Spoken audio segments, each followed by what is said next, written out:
Hello everyone, তোমরা সবাই কেমন আছো? আশা করি সবাই খুব ভালো আছো। আমিও খুব ভালো আছি। আমি পূজা তোমাদের সাথে শেয়ার করতে চলে আসলাম আবারও একটা নতুন ভিডিও। তো দিনটা ছিল রাখি পূর্ণিমা, আর রাখি পূর্ণিমার জন্য তোমাদের সকলকে জানাই অনেক অনেক শুভেচ্ছা ও অনেক অনেক অভিনন্দন। আমার তরফ থেকে আমার সব দাদা ও ভাইদের জন্য রইল অনেক ভালোবাসা। তো দেখো, সকাল সকাল স্নান টান করে কিন্তু একটু বেরিয়ে পড়েছিলাম মার্কেটে যাব বলে। যেহেতু আজকে রাখি, তো রাখি আমার কেনা হয়নি। যদিও এবছরের রাখিটা আমার কাছে একটু অন্যরকম, কারণ দাদা বলো বা তোমার দাদাভাই দিদি মানে আমার ননদ, সেও আসতে পারবে না কারণ একটু প্রবলেম থাকার কারণে।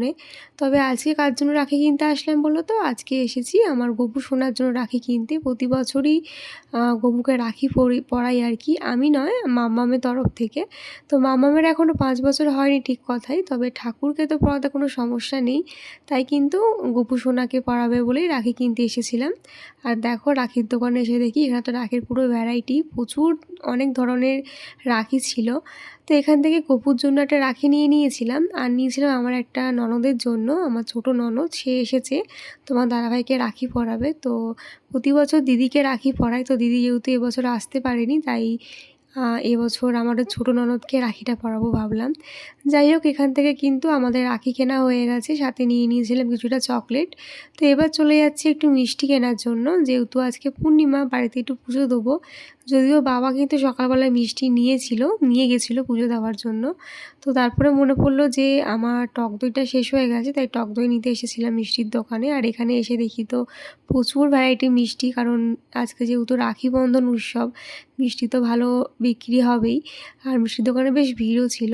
তারপর দেখো, দই টই নিয়ে কিন্তু বাড়ি যাচ্ছি। আর বাড়ি যাওয়ার পথে দেখলাম এখানে কিন্তু রাস্তাতে যারা যারা যাচ্ছে সবাইকে কিন্তু এখানে একটা ক্যাম্প টাইপের বসেছিল, সবাইকে রাখি পরাচ্ছিল। যাই হোক, তারপরে চলে আসলাম। এসে দেখো গপু সোনার কাছে সব রাখিগুলো উৎসর্গ করে দিয়ে এখন গপু সোনাকে কিন্তু রাখিটা পরানোর পালা, যেটা হচ্ছে মাম্মাম পরাবে। ও তো আর পরাতে পারবে না, তাই আমি কিন্তু ওর হাত ধরে একটু পরিয়ে দিচ্ছিলাম গপু সোনাকে। আর 5 বছর হওয়ার পর তো ও দাদাকে রাখি পরাবে। এখন যেহেতু 5 বছর হয়নি, তাই কিন্তু গপু সোনাকেই পরাচ্ছে। আগের বছরও মাম্মাম পরিয়েছিল, আর এবছরও কিন্তু মাম্মামকে দিয়ে পরালাম রাখিটা।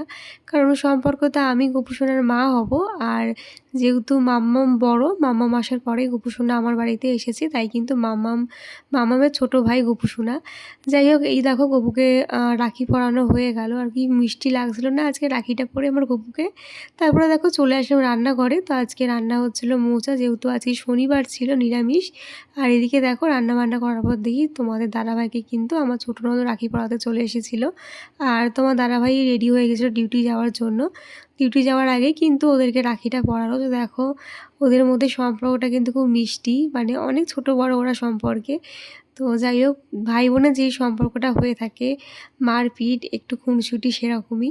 যাই হোক, দেখো তোমার দাদাভাইকে রাখিটা পরিয়ে দিয়েছিল, এবার কিন্তু মিষ্টি খাইয়ে দিচ্ছে। আর তোমার দাদাভাইকে পরানোর পর কিন্তু আমার দেওরকে পরাচ্ছিল। এটা হচ্ছে আমার ছোট দেওর। তো দেখো, ওদের বেশ সুন্দর একটা মুহূর্ত সবার সাথে। তারপরে দেখো আমি চলে আসলাম আমার এই ননদকে রাখি পরাতে। আর দেখো, ওর কোলে কিন্তু পুচকিটা একেবারে মন দিয়ে দেখছিল যে ওর মায়ের হাতে আমি কী পরাচ্ছি। যাই হোক, এইভাবেই যেন সব সম্পর্কগুলো আটুক থাকে, আর এইভাবেই যেন বেঁধে রাখতে পারি সবাইকে। তারপরে দেখো সবাই মিলে একটু ফটো সেশন করে নিলাম। এখানে আমার মাম্মাম, এখানে হচ্ছে আমার ননদের মেয়ে।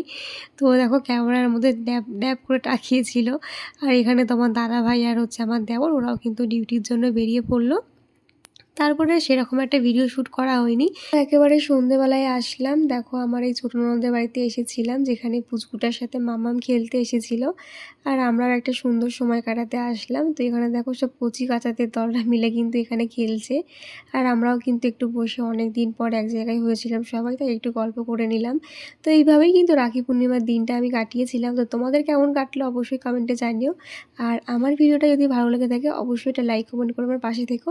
তাহলে চলো, আজকের মতন টাটা, দেখা হচ্ছে নেক্সট ভিডিওতে। বাই সবাইকে, সবাই খুব ভালো থেকো।